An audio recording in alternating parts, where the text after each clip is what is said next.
Real diary P के channel को सुनने वाले मुअज़्ज़िज़ दोस्तों, एक मर्तबा एक प्रोफेसर साहब और एक किसान एक साथ रेलवे से सफ़र कर रहे थे।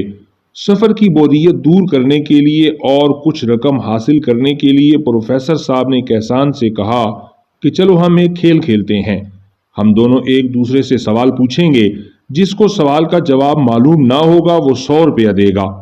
प्रोफेसर साहब को ये यकीन था कि ये बेचारा किसान मेरे मुकाबले में भला क्या जानता होगा।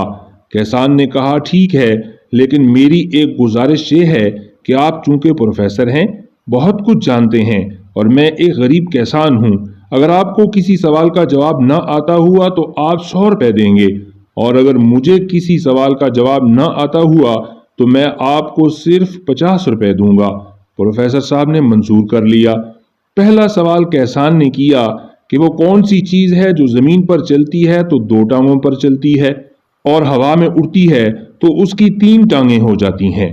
प्रोफेसर साहब ने बहुत सोचा और उसके बाद खामोशी से 100 रुपया किसान की तरफ बढ़ा दिया और कहा कि मुझे जवाब मालूम नहीं है, लिहाजा आप ये 100 रुपया ले लें। किसान ने 100 रुपया लेकर जेब में डाला और प्रोफेसर साहब ने कहा कि अब तुम तो जवाब बताओ।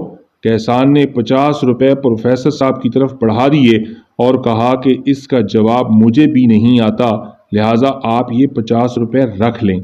मुअज़्ज़िज़ दोस्तों, किसी को अपने से कमतर कभी नहीं समझना चाहिए। हो सकता है कि हम अपने आप को शेर समझते हों, लेकिन सामने वाला कुछ ना जानने के बावजूद सवा शेर निकले। रियल डायरी पी के चैनल को सब्सक्राइब करके घंटी के बटन को दबा दें ताकि हकायक और दलाइल से भरपूर मालूमात आपको सबसे पहले मिल सकें।